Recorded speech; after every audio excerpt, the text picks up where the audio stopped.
Well, good evening. This is the Hound Dog here on the 20th of March 2017, and read an interesting little article about Jordan Peterson. It is in the National Post of this day. Pronoun prof gets hero's welcome at Western U. Okay, so Jordan Peterson has been at the centre of an absolute storm about personal gender-specific pronouns being legislated into law. And at first his tenure was threatened at U of T, but I think he's now gained so much popularity that they've backed off. Last thing I heard from him is that they've completely backed off, and I think he's pretty secure. And it's because he's talking absolute common sense. I'm going to link some videos down below so you can take a look at this chap. He's absolutely brilliant. He's a brilliant thinker. He is such a beautiful, passionate man. I don't think I have met a more loving personality who's absolutely passionately involved in what he's doing in the expanding of young people's minds at university by making them think critically. And what absolute nonsense this splitting of victimhood through the gender specific pronouns.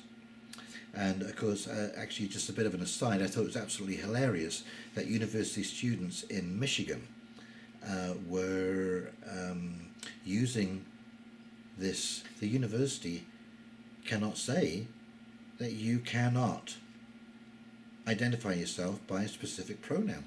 Okay, so here we are, University of Michigan, call me Supreme Leader. Dozens of University of Michigan students choose ridiculous titles as their preferred pronouns.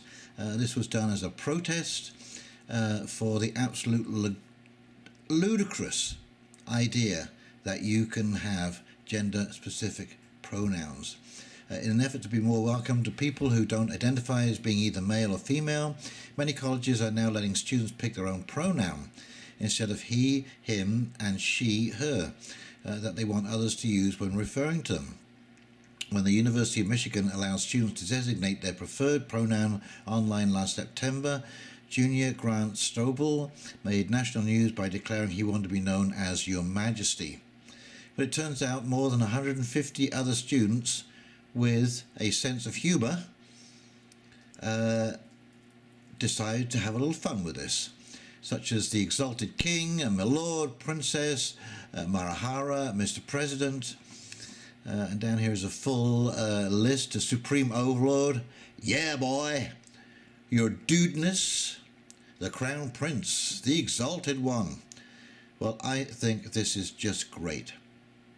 And keep it up, all of you students.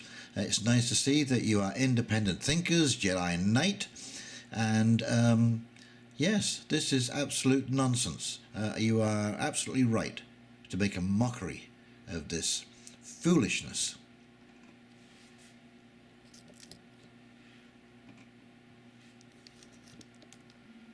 They've opened the door here. This is poorly thought out legislation. And so they've opened the door here to all kinds of madness and insanity. And of course, one of the things that I heard, which I thought was kind of interesting, because of the slant of university applications now, that when you put down where you're from, put down anything but white, Caucasian, and say that's your gender-specific pronoun. You have a right to identify with Métis, or you have a right to identify with whomever. And who are they to say that you can't pick a group of people that you identify with? Because if you put down that you are white, Caucasian, and especially male, you're probably going to get turned down in preference. If there's enough spaces, you will be turned down. But if there's a limited number of places, you will be last on the list. Trust me. Anyway, one of the things I found interesting, I won't read the whole article to you.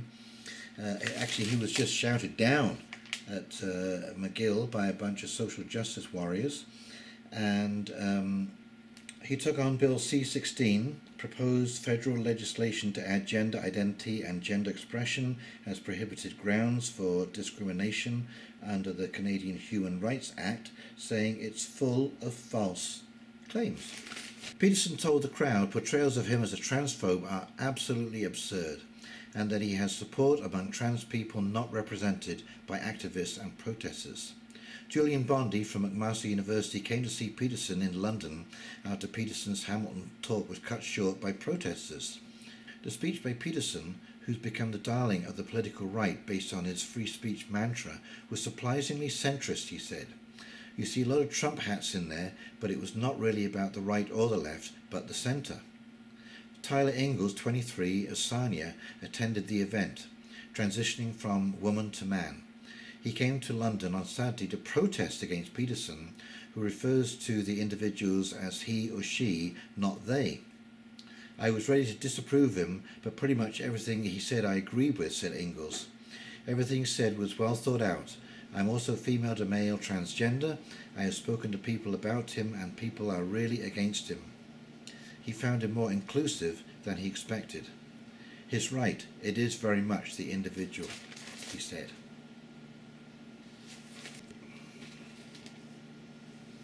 And of course, in a related item, here's another gender issue. This is a woman talking about the time it takes women to get made up in the morning as something that men don't have to do.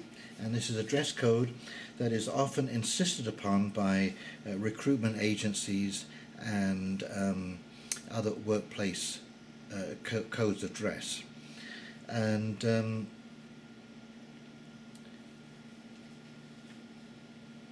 basically the idea is that women are expected to look a certain way at work and men are not, although there are a couple of consultants at the end here who do point out that you know, the dress code does apply equally to men and women.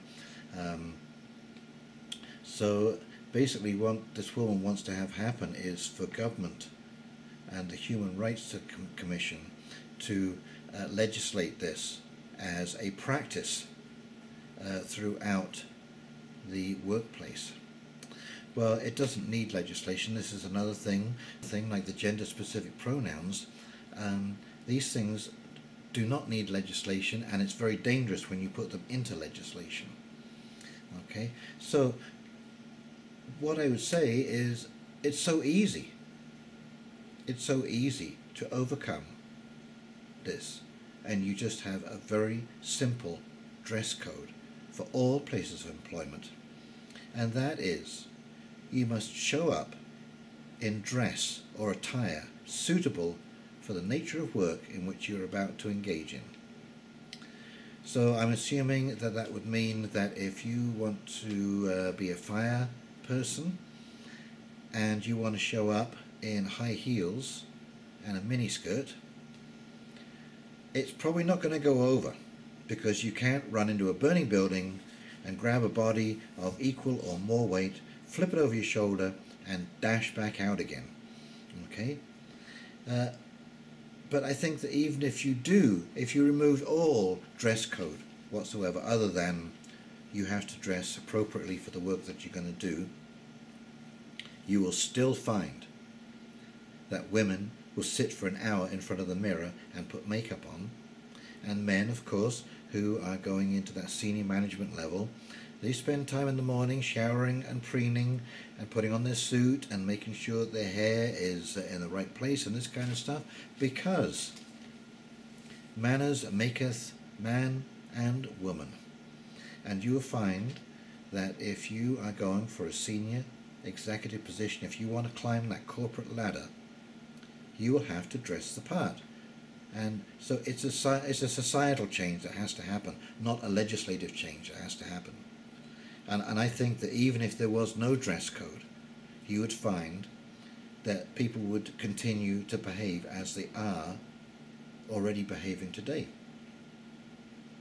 So there's my thoughts on the dress code issue and Jordan Peterson, absolute hero for speaking out, having the courage to risk his job to speak out.